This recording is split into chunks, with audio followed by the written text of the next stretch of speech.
Hello, everyone. Welcome, everyone, to the very last workshop of yuHacks. I hope everyone's hacking is going well. Just want to say that, we saved the best for last for everyone, and I apologize to you guys in advance for the rescheduling. This workshop is the original workshop that was meant to be streamed on Wednesday, 7 p.m., but we had some scheduling issues, but we're glad to be back, and I hope everyone enjoys the workshop. So today's topic is about introduction to computer vision, and to tell us more about it, here's Ekram Bhuiyan, a machine learning software engineer from Qualcomm. Welcome, Ekram. Hi, how are you? Thanks for having me. Thanks for coming over to yuHacks. Yeah, it's my pleasure. Yeah, thank you. So before we begin, can we have a little bit of introduction about yourself? Sure. I even have a slide dedicated to that, so maybe I could just jump right to Amazing. there. Okay. So, well, my name is Ekram. I guess my technical title is machine learning software engineer. So I work at the Qualcomm MLG or machine learning group. I graduated from York in 2019, so that would make me an alumnus. And I guess like as hobbies, I like hiking, traveling, and bubble tea. So if anyone wants to talk to me later, pick my brain, I'd definitely be up if it's for a bubble tea session. Um, if anyone that doesn't know what Qualcomm is or who Qualcomm is, I even have this little snippet because I thought it'd be better than me memorizing it. So it's a American company that produces semiconductors, software, and services related to the wireless space. So we're a big pusher in motivating organizations towards adopting 5G, and we even have a machine learning group. Well, we have a machine learning arm in Markham where I work, and I'm a member of. Awesome. Thank you so much for the introduction. Yeah, so the stage is yours, Ekram. Good Okay, luck. perfect. Thank you. Thank you so much. So I just went back to the first slide, but yes, this hopefully will be a little overview of some computer vision fundamentals that I think are particularly valuable from the perspective of making use of the technology that is initially defined in computer vision, but I'm hoping to also go into a little bit of machine learning just because computer vision and machine learning these days are so intertwined. And I'll go into how that is the case. But yeah, I'd like to just start off with an example, to be honest, because one thing that I imagine for anyone who might not know about computer vision is, well, one question one might have for anyone who may not know much about computer vision is, I mean, why is it useful? I mean, that was my first question too. It's like, why exactly do I care about this? And I imagine the best way to approach that could be by looking at an example and to see what exactly we can do given a great application of computer vision. So I have this YouTube video prepared, and this is using a piece of technology developed by Xiaomi called the Blink AI Night Video. And it's super cool because if you can see, when the night video is enabled, what ends up happening is that um, for the frames of the image or frames of the video that get processed, we actually are able to brighten up the image and see detail that wasn't even there originally before when the I guess video was originally taken. So, for an example, with the night video on, suddenly I can see this tree bark, which you can see when I turn it off, just is completely non-existent, and I can see so much more detail. And interestingly, and just a little bit of shout out to the company I work for. What supports the AI part of this technology is the Snapdragon 888, which is a Qualcomm chip, which I helped develop. So I'm pretty proud of this. Another example of computer vision that I think one can, or given computer vision, what we can do with it is through this sort of application. So in this case, it's another video-wise application, but we have a camera, and then what we're doing is we're taking the camera around, and then for each frame of the camera, you can see what's going on is something is able to look at the image and on its own prescribe bounding boxes on objects. In this case, it's able to figure out that this is a person and this is a person. And you can see not only does it prescribe bounding boxes, which is, interesting in of itself, but it's able to label them. So it actually knows what it's looking at. And it's not just people that it can figure out. See, there's other bounding boxes in this image. For instance, it can prescribe a bounding box on part of the frame and tell you that this is a TV monitor. So it's able to do this per each frame of the image. And I mean, that's pretty handy if you think about it. And I imagine it's not so far, or it's not so hard to imagine there's a number of use cases for either of these applications, whether they be in security or even military wise business cases. But I mean, there's tons of applications of computer vision. I just think these are pretty visually appealing. So I love to showcase these whenever I present anything. Um, and these are some pretty cool examples. And I think I may have made an argument for why, for what we can do given computer vision and what we've learned from computer vision. And I think I've made a pretty good argument for that. But I bet as the audience, you might be wondering, okay, but Ekram, what is computer vision? You've talked so much about it. And I provided a very brief abstract towards what I think computer vision is, and I'll go into a little more detail in the next slide, of course. But fundamentally, I think these 2 points are really helpful towards taking that first step towards understanding what exactly is computer vision. So I would say fundamentally, it's a field of study that explores how a computer understands an image, and that's a pretty important point there because I'm a human and I can look at an image and I can say, oh, okay, whatever I'm looking at, it's 2D and there's stuff inside. Maybe that stuff is people, maybe it's a cat, maybe it's a person holding a cat. Like I can see that, but can a computer do the same? I mean, maybe. Like, it could definitely adapt the 2D part of that, because if you can model an image in 2D, I mean, problem solved. The computer knows that whatever it's looking at, it's 2D. But I mean, even though it's 2D, there's a bunch of pixels in there. And what do those pixels mean? And, computers aren't as smart as people. So you have to do a little bit of work in order to support a computer being able to understand what exactly is in there. And hence, that's what computer vision really is. Given an image as a data point, it's able to define methods, algorithms, and model different ways to understand the image such that we can process it. And effectively, computer vision provides us those tools to process images and make and create value of them. And often this is done through the application of discrete math. So for anyone who's taken or taking a discrete math course, it's best to review that a bit, because you'll find that in your exploration of computer vision, a lot of what we do in that field ends up being realized through applications of what's initially defined in discrete math. Another thing about computer vision that I like to say is that it has a ton of overlap with other subfields of computer science. Take in computer graphics, augmented reality, robotics, and we can go on. And there's so many of it. So you can always find a little bit of computer vision everywhere. So, even if you're not directly a computer vision scientist rock star, you still may use it from time to time, depending on your application. And I did say I'd go into some more fundamentals, and like I want to explore something a little more concrete. So for instance, I talked about computer vision as a way that we can understand and process an image, and that is true.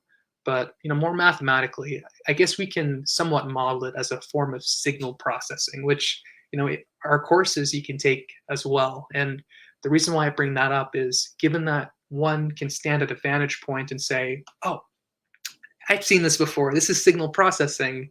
That means that a lot of stuff defined in signal processing can be, I guess, imported from that field of study into computer vision. Case in point, noise, statistical modeling, heuristics like the principle of locality. You actually find all of these again when you undertake a task using computer vision. Now, some very fundamental concepts though that are more specific and you may not directly find in signal processing is the concept of a feature. And I provided a very, very vague definition. If you look at my slide, and to be honest, it's kind of on purpose, because what a feature really is, it's an expression of a characteristic or detail that we're interested in. And the key part is we're interested in, meaning whether we're a feature or what a feature is really dependent on the application. Say, for instance, for whatever reason, we were really interested in finding all the edges.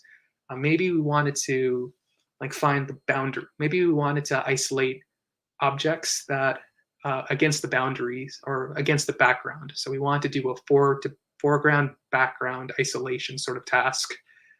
Maybe given that, it would be really useful to know what all the edges are of all the objects that appear. Hence, that's our feature. So features really depend on the application that we care about. And I additionally define filters. And filters, you can think of them as structures that are applied in order to get the features from the grid. Because, for instance, we can look at our original image and suppose it's a circle, and we want to get all the edges of the circle, but it's kind of hard. It's like, how do we even approach that? Oh, what if we applied a filter, and then after we applied the filter, everything that wasn't an edge was really, I guess, like the pixel values really decreased, but the edges really increased. So we could really isolate all the edges that way. So, I do add minimally here because filters can be used for other things. But at minimum, you can design a filter to get the specific feature you want, and that's pretty handy. And there's more fundamentals and there's more concepts besides these three, but I feel like knowing these three is pretty useful in given just some knowledge of these three things, you can begin to understand how some computer vision problems are solved. Say, for instance, panorama stitching. Now, this is actually a canonical problem in computer vision. So what is panorama stitching? Well, these are three images that I took from this website. So I didn't go on vacation, although I wish I did. This is from Pi Image Search. So there's one scene, and there's three separate images. And what would be great is if we could take all three images and just make them one long images over the width. I mean, that'd be great. It would make this a little easier to look at and give us a good perspective of the scene that all three images are trying to capture. But they're not quite. But like we can see that there's some. Like it would be great if we could do that. And the reason why we have to do that is because a single image doesn't capture all the detail. So, for instance, we can see there's a mountain part, but we don't know everything about the mountain, because we have to look at the left image to do that. And we can see there's a building part, but we don't know everything about the building because all that information is on the right-hand side. But there's a mountain here and a mountain here and a building here and a building here. So, it seems as though that if the mountain and building were our features, then if we could isolate those features, maybe we could use them to stitch the image together. So, so knowing what their features are, we can apply them in a certain way to solve this problem. But even if we do that, well, maybe it might look ugly. But then we can use a filter after that to perform some interpolation to smooth it out. And thus we can end up getting something kind of like this, which is the panorama. And notice how in order to solve this problem, all I really did was use language that I previously defined as fundamental in computer vision. So, together we were technically just able to solve this problem just using filters and features and etc. Although I did use the word interpolation, which is somewhat implementation specific, but that doesn't matter.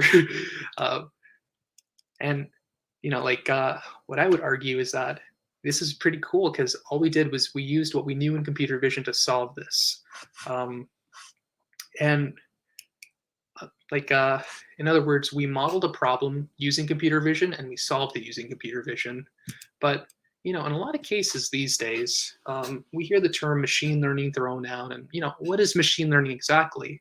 Well, from the perspective of computer vision, machine learning can be thought of as a way to solve computer vision problems. So technically, we could have used machine learning to solve this fundamental computer vision problem of panorama stitching. Like we could have done that, and at least now we can. It wasn't too long ago that we couldn't, but with the ability of computers today, we can do a lot more computation than before.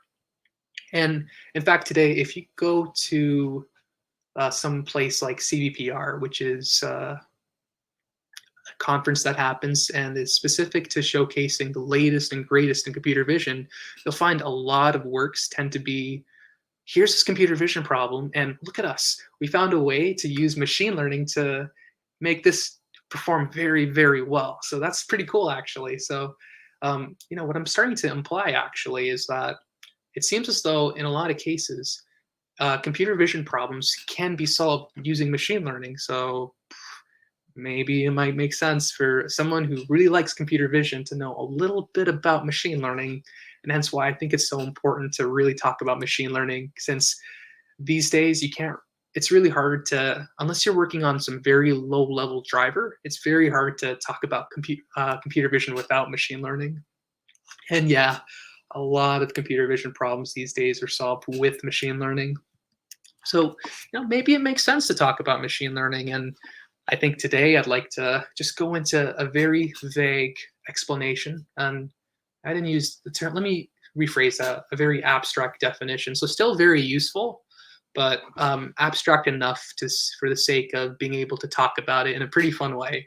So, we can think of machine learning as a branch of AI. And the idea there is we're able to apply algorithms to find patterns in data and use those patterns to do something with it. And if you're ever wondering, hey, Ekram, what does a machine learning algorithm look like? Unlike unlike other algorithms where we sort of understand it in terms of the code, we can understand machine learning algorithms in terms of something called a computational graph. And I do have a slide with a computational graph, so I can show you what that looks like. But very briefly, I could say that computational graphs, to be honest, aren't too dissimilar from linked lists. If you've ever worked with one, or graphs, if you ever worked with one of those, just a little more complicated. And these graphs, for instance, what makes them interesting is that unlike other models, or unlike in other fields, like this structure has the capacity to be trained. And what does it mean for something? What does it mean for these structures to be trained? Well, I guess to start off with, like to train or to be able to do something well, you kind of have to know what you have to do.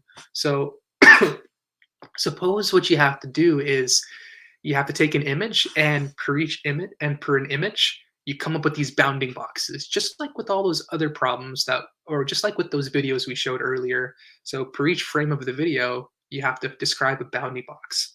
Let's say that's what you have to do. But if only you could do that well. Well, you actually can, supposing that you train your machine learning model.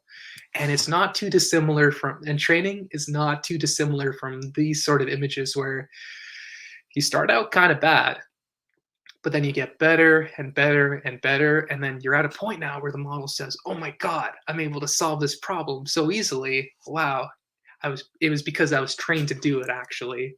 So I talk about training. And so, this picture is kind of interesting because it implies learning, and that's actually what happens. So the model is actually made to learn, which is pretty interesting. Not memorization, actually, but learn. And I'd argue it's not memorization, because there are cases where you can provide new input to the model and it still gets the right answer. And if you just memorized, that would never happen. You would have to it is actually learning, so it is actually AI. And once the model's been trained, though, to make it useful for any business case, you actually have to support some way to make it run really, really fast. And the reason why I bolded it is because I created the presentation, and that's actually what we do at Qualcomm. We take models and make them run really, really fast. And I'll go more into that. But I did promise a computational graph. So if you're ever wondering what a machine learning algorithm looks like, this right here is what it looks like. So this is a solution for computer vision problems in some cases. And what we can see is that in this computational graph, there's paths to different nodes or units. So you can imagine that stuff flows between these units, and it's like, okay, Ekram, I kind of see that, but what are these units, and what do these paths mean between units? And given that, I'm going to go into a little bit of I'm going to talk just a little bit about some fundamental concepts of machine learning, just two of them, but enough to make these sort of computational graphs make a little bit of sense. So there's just two. There's tensors and ops. what a tensor is exactly, you can think of it as an n-dimensional structure that's, well, I mean, the definition I give is a n-dimensional structure that's the basic unit computed in this network, which sounds super, super complicated. At least I think so. But fundamentally, you can think of tensors as just like a bunch of data, and it's packaged. That's all.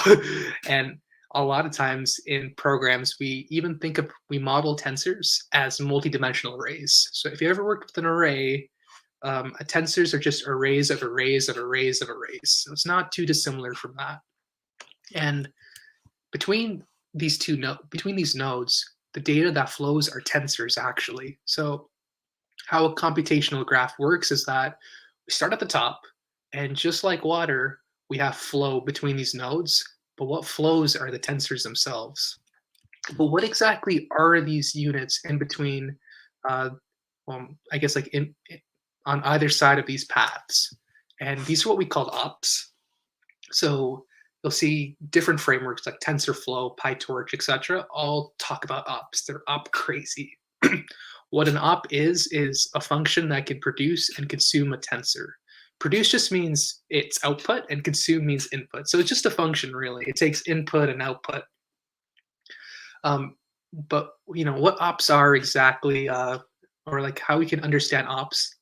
A lot of them tend to be linear algebra calculations. So if you've ever taken a linear algebra course, it may come in handy towards understanding what an op is, because sometimes ops are just matrix multiply or matrix inverse or add or subtract. So a lot of ops tend to be like that, but not all of them. Not all of them produce new data given input. Some of them just reinterpret or restructure the data. So they don't actually do anything. They just restructure the data so we can reinterpret the tensor in a different way. But again, fundamentally, our machine learning algorithm, however we have to train it, and we have to create this computational graph to be trained. But then what flows in this computational graph are tensors, and these tensors flow between ops. So that's pretty interesting, and this is actually what it is. And some examples of machine learning, and there's like a ton of examples in computer vision, but I want to go through a couple that I think are pretty interesting and I like to show off. This is an example of how machine learning was used in order to make this World of Warcraft cinematic just so much better. And the story is, when I was younger, I played a ton of World of Warcraft, especially this expansion, Wrath of the Lich King.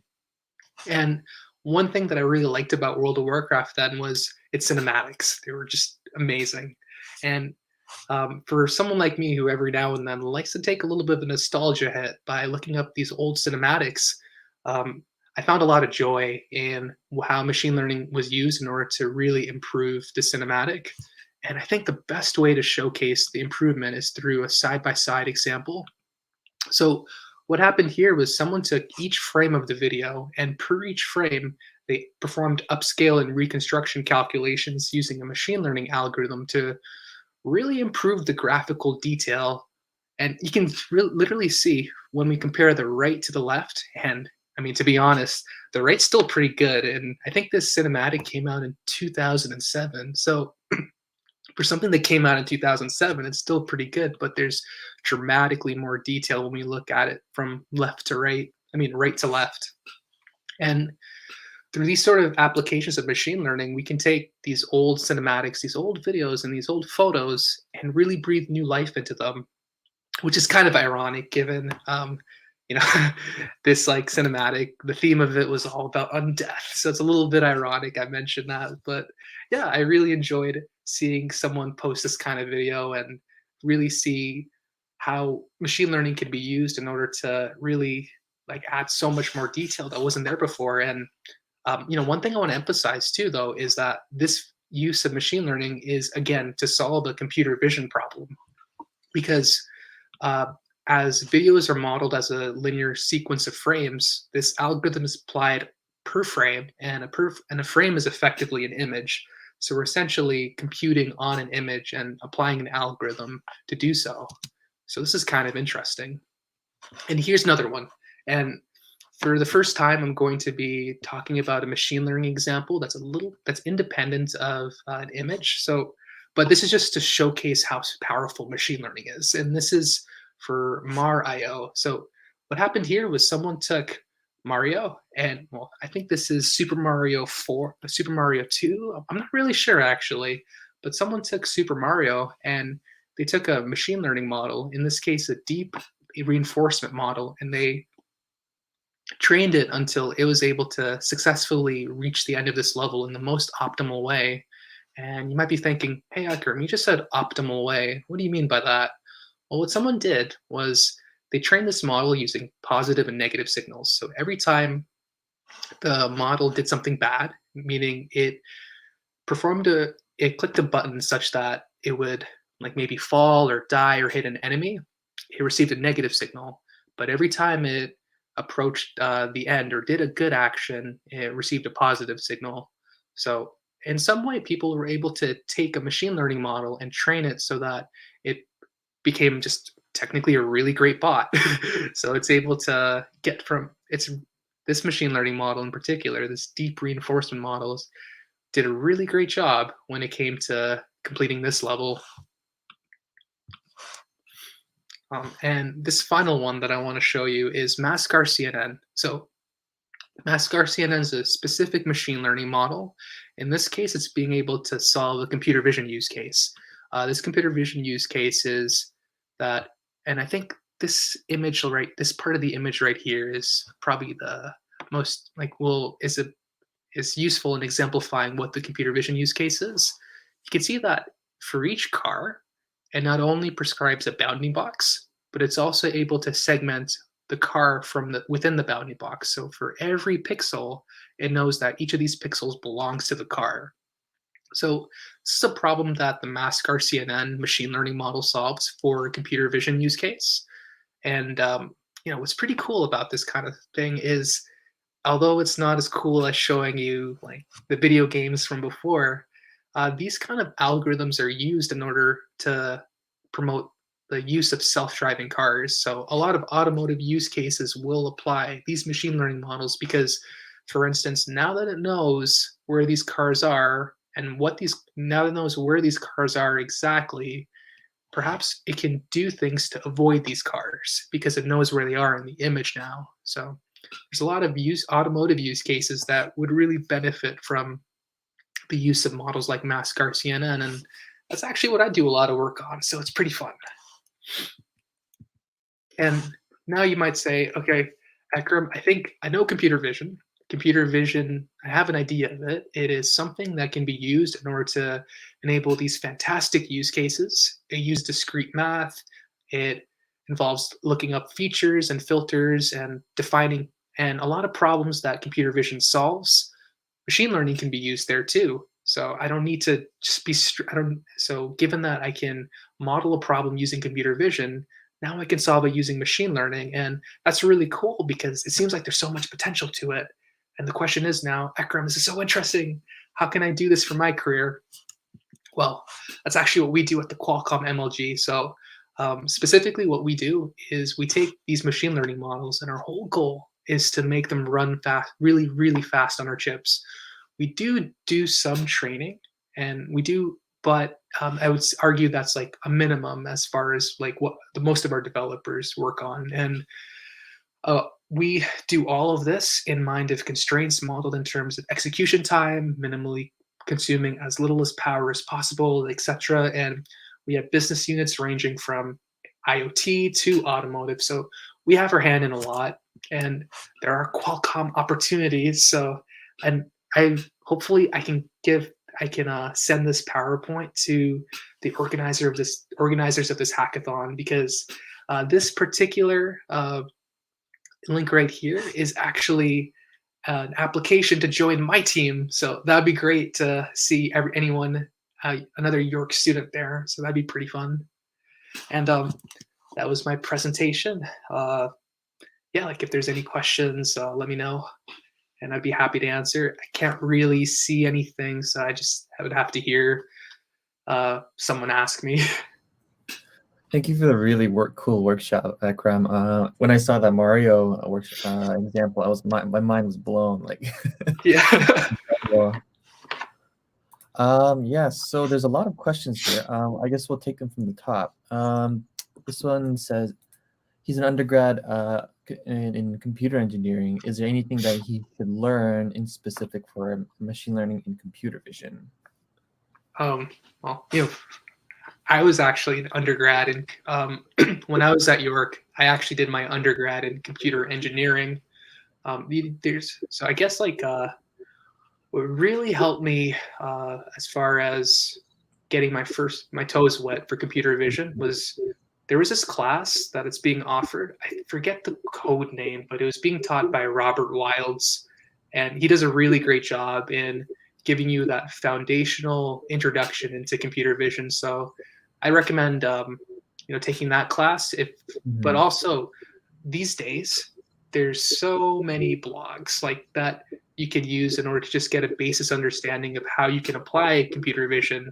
Like even for an example, if I just scroll back, even this one right here, like I took this whole example from Image Search. So this is a blog, and this person goes into not only modeling this problem in a very similar way as I did, but also solving it using APIs that exist in Python, C++, etc. So even without taking a formal class in York, you can start your approach by just looking online. You can just start looking online and see what's out there. And there's a lot of training material these days. Thank you so much for that answer. So I think this one comes from the same person. The next question is that what kind of algorithm? I think you actually already answered this, but I think he wants to know more what kinds of algorithms are used in computer vision. Oh, I guess from my perspective, so from my time when working specifically in computer vision, a lot of algorithms that I use tend to be filter based. So the Mhm. idea was applying a filter in a certain way to, let's say, perform interpolation as an example. So I Mhm. did say the word interpolation earlier. Let me be specific to what interpolation means. So interpolation, I guess, is defined as given a discrete set of data, being able to generate new data, and that would be particularly useful if you're trying to fill in some of the dots in this panorama example, because even if you were able to stitch this, it wouldn't necessarily look good until you do a little bit of interpolation. Because given that you can do interpolation, you could smooth out the image and then make it look all pretty like this. So that's one Mhm. example. But a lot of examples these days that as far as like algorithms that appear, which I work on, is like I guess like machine learning based algorithms. So I typically use machine learning based algorithms to solve computer vision problems these days. So I could go into that, but I feel like I'd Mhm. go into a lot of detail, and I don't know if you're interested. That'd be interesting. But you mentioned interpolation. Is that kind of like extrapolation in linear regression? Uh, Maybe. I forget what extrapolation is defined as, but interpol. But it could be related. Okay, gotcha. So I think this next question is also related to that question. Is ops just neural network nodes? The question. Yes, exactly. Um, Um, I would say that in I guess like some of these intro books, they would model an op as a neuron. mhm, I mean that's nice, but uh, I think using the term op is more conducive towards being able to work with neural networks or deep mhm, learning networks, because in all the major frameworks like TensorFlow, PyTorch, Onyx, etc., mhm, um, they describe neurons as ops. So no, they are the same technically, but mhm, we don't really use the term neuron or node really in the industry. mhm. It's a more of an old-fashioned term, isn't it? Exactly. I see. Gotcha. Like, I feel like what happened was one framework started using ops, and then as other frameworks came up, like a lot of times Mhm, what we do, for instance, is when we're like developing a new op, what we'll do is we'll see what the other frameworks did so that we can be similar to them and be mhm, aligned with them. So that's probably what happened, just like terminology that was shared over time. mhm. It's really cool how it kind of changes over time. Yeah. Awesome. So the next question is, I think this question was popping up when you were talking about MAR-IO. The question is specifically, is this deep learning? Yes. This would be like a deep reinforcement model. So I guess like the way a deep learning network is just a network with a lot of nodes, with a lot of layers, or a lot. You hear the term layer thrown around a lot. If I were to, let's say, reference this computational graph, each one of these nodes is considered to be a layer. So when you have a lot of these layers, it's kind of rough, but like typically if you look, like it depends on who's defining it, but when someone comes up with a neural network, if there's a lot of layers, then they'll say that's a deep net. And then but what makes I guess this MAR-IO example interesting is that it would be how it's trained, because I did mention it's a deep reinforcement model. So the idea is that the way it's trained is that it's given positive and negative signals. So this AI, it doesn't really know anything. It just knows bad, like it doesn't want to do bad stuff. It doesn't want to give bad signals. It just wants to do things in which it'll receive good signals. So as it's trained in that way, it's able to become this bot that can perform very well in this MAR-IO level. It's essentially a big max-min problem, isn't it? Yes, exactly. All right, that sounds really cool. So there aren't any more questions for now, but we can move on to sort of like a personal question, and I could ask you about your experiences at Qualcomm, your experiences as a machine learning engineer. Sure. And sorry if my voice is cracking up. Like no problem. Yeah, been talking for so long today as well because of the dryness, but yeah. All right.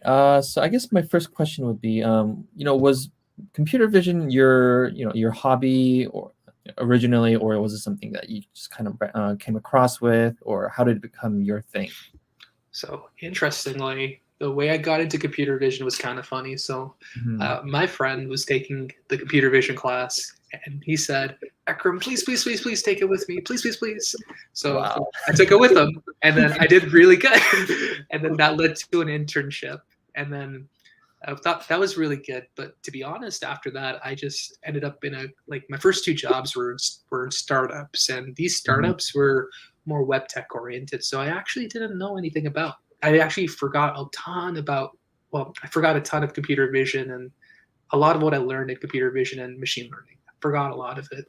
But then one day I applied for this Qualcomm job thinking I'm not going to get it. But then I get it. I'm like, oh, okay. Like I told them, and I asked them, I don't know anything about machine learning. And they said, well, Ekram, we can train you. So welcome aboard. So that's how it happened. Good luck. Wow. I find that in the industry these days, I did mention that Qualcomm, what we specialize in is the execution part of the algorithm, not necessarily the training part of it. So I think typically when I see job things these days for work that entails training the model and designing the model, that would be where it may require you to have like a little bit of higher education, like a master's degree, PhD. But for work that entails just making it run fast, at the end of the day, all you need to be good at is computer science. So I guess that's why it was able to work out, because we focus on the fast execution part of the model as opposed to the training and designing. More the application of the algorithms, right? Exactly. I see. Awesome. All right. So the next question I would ask you was, were you always interested in computer science, or was it more of a, kind of since I have good grades, I'm going to get into a CS program, and that's what I'll do because it's the coolest thing, in late days. Well, my story is actually kind of funny because when I came to York, I was originally an undecided major, like undecided engineering, I think is what they called it that. I'm not sure if they still call it that now, but I remember have undecided majors. Yeah. Oh, is it still undecided or? Yeah, we do have it. Okay, so I remember the way it was when I was in first year was all the majors took the same classes, and then it was in your second year where you start to go into like maybe a different stream or maybe take different classes. So I actually did very well in all my classes except computer science. Oh So I wow. thought I thought, okay, this seems to be like the thing I'm the worst at. Why not just get good at it? And then then I took on the computer engineering stream then, but it was like I was 19 years old when I decided. So it wasn't something that I was always good at. In fact, the first time I ever programmed or even touched a program was a Java course I took in first year. So it was in university that I took computer anything for the first time ever. That I even looked at a program. Yeah, I think that's ECS 1012 if I'm not mistaken. I think so. Yeah, like back then it was called CSC 1020. Oh my god, it was so long ago. Such an old code. So old. Wow. Okay. Yes, I mean, I'm kind of humbled by the fact that you never really aimed to be a computer vision engineer in the beginning. It just because you just happened to be, landing there because of your friend, suggested that you come with them. Yeah, it's crazy how like something so small can influence you for the rest of your career. And here I am. Yeah. So I just want to, for the next question, I want to pick your brain on your other experiences before you became, you got your job at Qualcomm. I see that you have had some computer vision research experiences as well. Yeah. Could you tell me more about your experience there at York as a research assistant? Sure. So that was with Professor Brubaker, who I think is still teaching. Right. I mean, I think he might be teaching right now. Even he's a great professor. Yeah. So I remember I took his class and I did really well. And then I asked if I could volunteer with him for the summer. And then it ended up turning into, okay, I'll just pay you because I can. And then, like at the time, I think Professor Brubaker was doing work where, if I recall, there's a lot. So I guess maybe I can describe it by the application. So I don't know if you guys have ever been to Sephora before, but for a little, it's like the makeup class. It's the makeup store. But for a little while, they had a thing where you could apply makeup by looking in a mirror, and it would just apply the makeup on you using AI. It was so super cool. Oh, really? Wow. But that problem, the solution for it can be modeled as a pipeline of steps. And the first part of that pipeline was to set up a model that could predict, given a person's face, where the nose is, the eyes are, where the mouth is, etc. So through these key points, assuming you were able to detect it, that would support the rest of the application. So with working with Professor Brubaker, he found a research work which suggested that it would be able to find these key points really quickly and with a very minimal training process. And the benefit of that was, in the past, it required a data set, like it required a really massive data set to train that really well. But in this case, I believe what it was, this model said, okay, we don't really need to have this massive data set. We're just going to take someone else's solution. So we're going to have a pre-trained solution and just tune it a little bit for what we want to do. So I was doing work implementing that sort of thing for Professor Brubaker then. Oh, that's really cool. And what happened to the project? Was it ever published? Well, what I ended up doing was I just implemented research. I implemented something that already was modeled in a research paper. So hopefully he used my solution. I don't know if he did. Yeah. Awesome. Yeah, I hope he did. Yeah. So I guess I'll ask you your more of your experiences at York. I mean, you're obviously very successful in your career. You landed where you like. Is there anything that you would prefer to nitpick about York CS program, or if there's anything that you'd like to see some improvement on in your experience? Is there anything that you'd like to say about that? Okay. Well, I guess I'll preface this with whatever I say is like 5 years old. So there could have been improvements. I think the CS program is fine. I think, well, I remember my only complaint with back then was that, oh, I wish the internship program or co-op program was a little stronger, but I think it is now. So Mhm. I think so too. yeah, so I can't really say much these days because Yeah. from an academic standpoint, like Mhm. it's all pretty good. Like, and I mean, it's Mhm. what you need in order to, and I mean, performing well at York means you can perform well anywhere. But Mhm. yeah, like, I guess the only complaint I ever had was, Yeah. oh, I wish the co-op program was better, but then I think it is now. So yeah, I think everything's fine. But I mean, again, I'm talking from someone who's what 3-4 years out of it. So Mhm. I mean, I think I would say the same. I'm personally not in the CS program. I'm in the applied math program, but right, from what I hear from my CS friends, I think they're pretty happy. yeah. Yeah, awesome. All Yeah. right.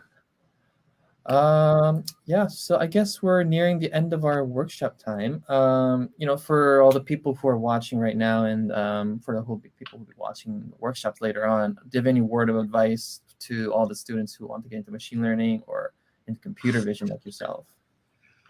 Uh, I would say just start. Like Start. I think when yeah, like to be honest, Mhm. this is how I would describe it. Like I Mhm. could describe it in terms of like my job, for instance. Because when I Mhm. started, like I mentioned, for instance, that like I didn't know much about machine learning and computer vision because I essentially Mhm. forgot everything in like Mhm. the 2 years I was working in web tech.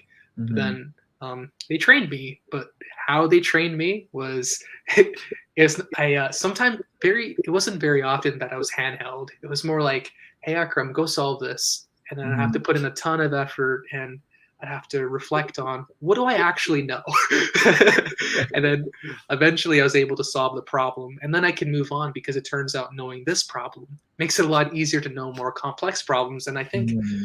machine learning and computer vision, it sounds like it's really scary because it Mhm. sounds really complicated, and it is, to be honest. But being good at it is just a function of starting and then seeing what other people think, because a lot of people are really smart, and the way they talk, it's like, oh, Mhm. when you hear them talk and use vocabulary in a certain way, it's like, oh yeah, that does sound really smart, I'm going to talk like that now.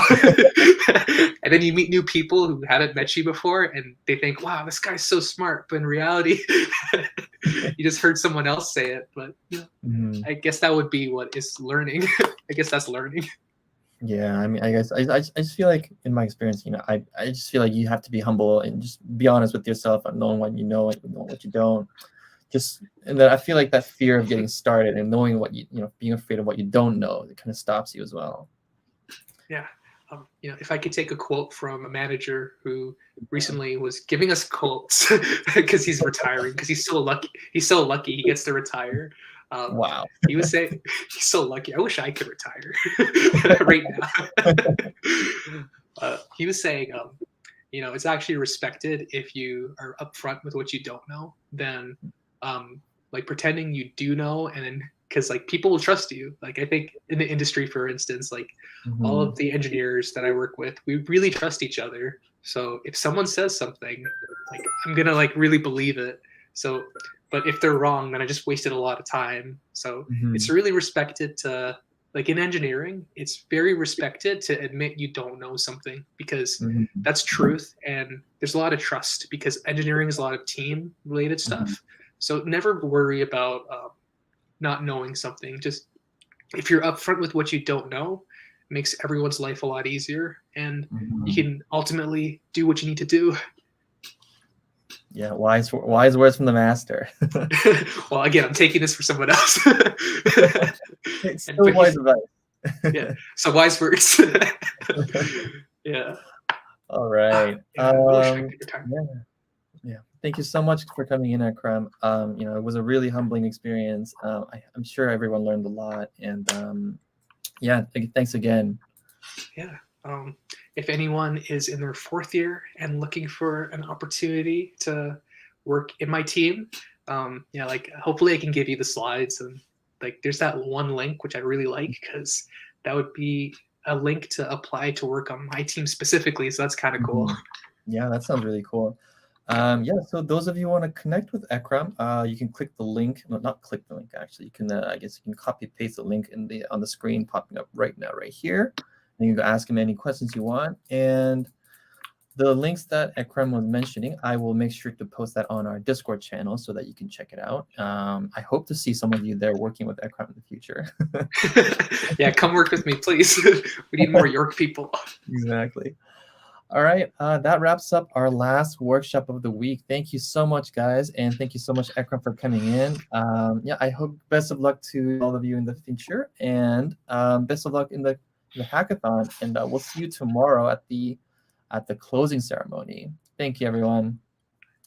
Bye-bye. Thank you. Bye. Bye.